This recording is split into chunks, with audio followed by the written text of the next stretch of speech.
भगवान श्री राम और रावण की जब बात आती है तो प्रताप सोमवंशी साहब की लिखी वो दो पंक्तियां मुझे याद आती हैं कि राम तुम्हारे युग का रावण अच्छा था, राम तुम्हारे युग का रावण अच्छा था, 10 के 10 सारे चेहरे बाहर रखता था।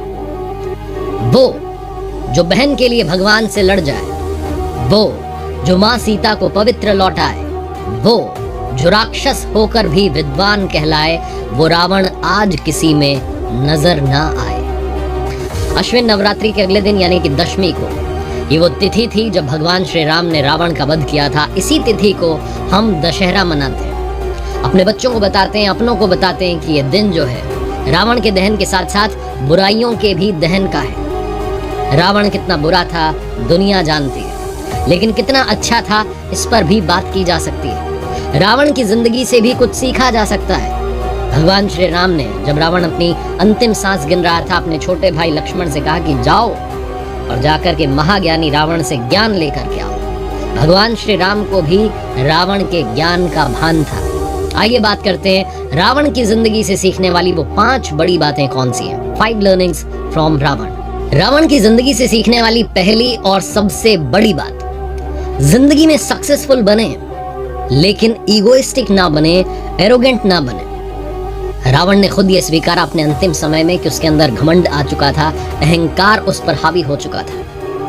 वो अपने जीवन में कहता था कि मैं घमंड क्यों ना करूं, मुझे सारी शक्तियां भीख में नहीं मिली, इनके लिए मैंने बहुत सारी तपस्या की है, बहुत सारा परिश्रम किया है, तब जाकर के मुझे वरदान में ये सारी शक्तियां मिली हैं। और उन शक्तियों पर रावण को बहुत घमंड था और इसी घमंड की वजह से उसका और उसके परिवार का विनाश होता चला गया। रावण से लेकिन जो सीखा जा सकता है वो उसका अनुशासन है, उसका परिश्रम है, उसका हार्ड वर्क है। रावण ने जिस तरीके से तपस्या की, वर्षों तक तपस्या की, जिस अनुशासन के साथ तपस्या की, वो रावण की जिंदगी से सीखा जा सकता है। जो नहीं सीखा जा सकता है वो है घमंड। कभी भी लाइफ में आप किसी भी मुकाम पर पहुंच जाएं, बदलिएगा मत। वक्त बदल जाए लेकिन आप मत बदलिएगा, अपने आप को वैसा ही बनाए रखिएगा जैसे आप हैं, विनम्र सज्जन, और इसी के साथ में आगे बढ़ते रहिएगा। तपस्या की बात चली है तो एक मुझे कथा याद आती है, एक छोटा सा किस्सा याद आता है। कुंभकर्ण ने बहुत तपस्या की, ब्रह्मा जी से वरदान मांगना चाहता था। सारे देवता घबरा गए कि पता नहीं क्या मांगेगा। माँ सरस्वती तभी कुंभकर्ण की जिह्वा पर विराजमान हो गई और कुंभकर्ण ने अपने लिए सिर्फ और सिर्फ, नींद उसे बड़ी प्यारी थी, उसने मांग लिया कि मुझे तो बस सोना ही सोना है, पूरे साल मैं सोता रहूं। ब्रह्मा जी ने तथास्तु कह दिया। जब ये बात रावण को पता चली तो रावण को गुस्सा है कि क्या हुआ, मेरे भाई ने क्या मांग लिया। रावण ने फिर से ब्रह्मा जी की स्तुति की, बहुत सालों तक तपस्या की, और फिर जब ब्रह्मा जी प्रसन्न हुए तो उनसे मांगा वरदान में कि मेरा भाई जो है ये 6 महीने सोए और 6 महीने जगे। अगर ये साल भर सोता रहेगा तो ऐसा लगेगा कि ये जिंदा ही नहीं। इतनी कठोर तपस्या की थी रावण ने, तब जाकर के उसके पास में इतनी सारी शक्तियां आई थी। रावण से नहीं लेकिन उसकी जिंदगी से सीखने वाली दूसरी सबसे बड़ी बात है, सबका सम्मान कीजिए, सबको बराबर मानिए। रावण के बारे में कहा जाता है कि उसने ब्रह्मा जी से अमरता का वरदान मांगा था। उसने कहा था कि ब्रह्मा जी, मुझे इंसान और वानरों के अलावा कोई मार ना सके। वो मनुष्यों को, हम इंसानों को और वानरों को तुच्छ समझता था, ये मेरा क्या बिगाड़ेगा। रावण को लगता था कि जब बड़े बड़े देवता उसका कुछ नहीं कर सकते तो इंसान तो उसका कुछ कर ही नहीं सकता है। हालांकि बाद में उसका जो अहंकार था, यही अहंकार भगवान श्री राम और उनकी वानर सेना ने तोड़ दिया था, ध्वस्त कर दिया था। हालांकि देवता वाली बात सही भी है। रावण का बेटा मेघनाथ एक बार इंद्रदेव से उसने युद्ध किया, इंद्रलोक पर हमला किया और इंद्रदेव को बंदी बना करके अपने यहाँ ले आया। बाद में इंद्रदेव ने ब्रह्मा जी से स्तुति की, आराधना की, और तब जाकर के ब्रह्मा जी ने रावण से कहा, तब रावण ने इंद्रदेव को आजाद किया, स्वतंत्र किया। इसीलिए रावण के बेटे मेघनाथ को इंद्रजीत भी कहा जाता है। लेकिन जो समझने वाली बात है रावण की जिंदगी से वो ये है कि उसके विनाश का कारण वही इंसान और वही वानर सेना बनी जिनको वो तुच्छ मानता था। इस दुनिया में अगर खुश रहना है तो सबको समान मानिए, बराबर मानिए, मुस्कान बांटते चलिए। जैसा कि मैं शुरू में बता रहा था, भगवान श्री राम ने अपने भ्राता लक्ष्मण से कहा था रावण के अंतिम समय में कि जाकर के रावण से कुछ ज्ञान ले लो, वो मरने वाला है। उसके जाने से पहले उस महाज्ञानी से कुछ ज्ञान प्राप्त करके आओ।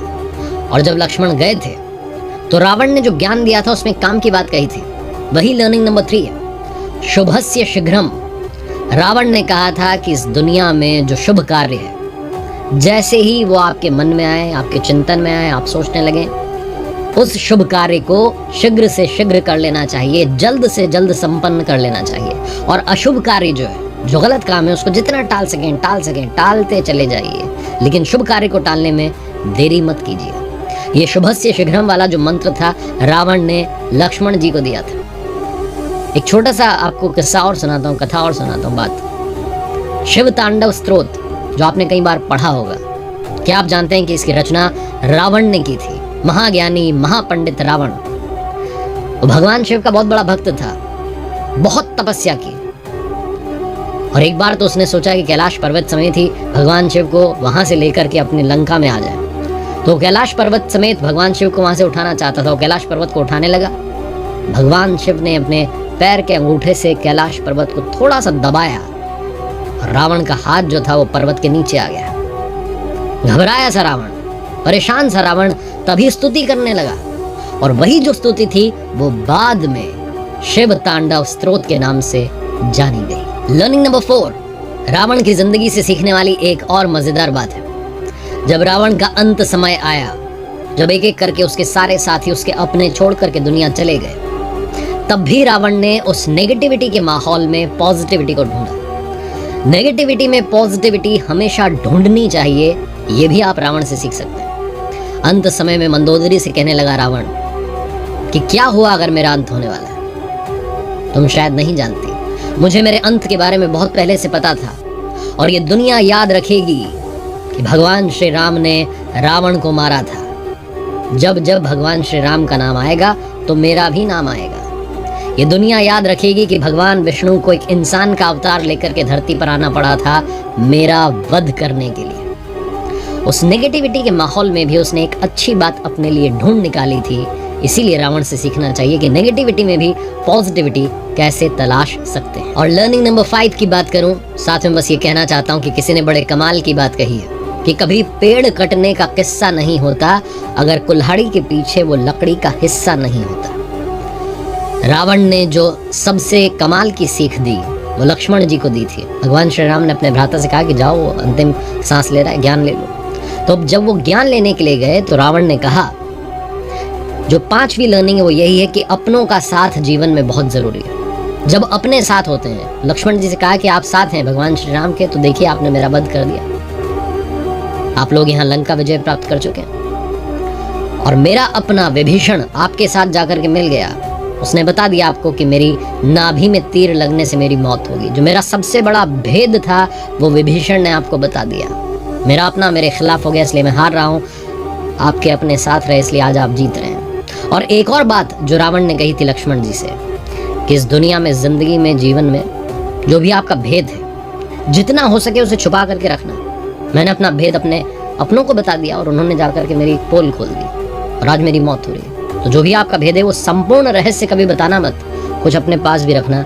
ये रावण ने लक्ष्मण जी से कहा था। सीखने वाली बात, समझने वाली बात सिर्फ ये है कि अपने साथ होने चाहिए। इसलिए अक्सर कहता हूँ कि अपनों के साथ कर दिखाओ कुछ ऐसा कि दुनिया करना चाहे आपके जैसा। और जाते जाते रावण के बारे में बस कुछ बातें बताना चाहता हूँ। रावण आविष्कार को हमेशा महत्व देता था। वो स्वर्ग तक सीढ़ियां बनाना चाहता था, वो सोने में से सुगंध चाहता था, वो अस्त्र शस्त्र यंत्र सबको बढ़ावा देने के लिए लगातार काम करता रहा। रावण महापंडित था, महाज्ञानी था। सीखने के लिए काफी कुछ रावण की जिंदगी से भी है। उसके गलत कर्मों से भी सीखा जा सकता है कि क्या नहीं करना है, और अच्छे कर्मों से सीखा जा सकता है कि क्या करना जरूरी है।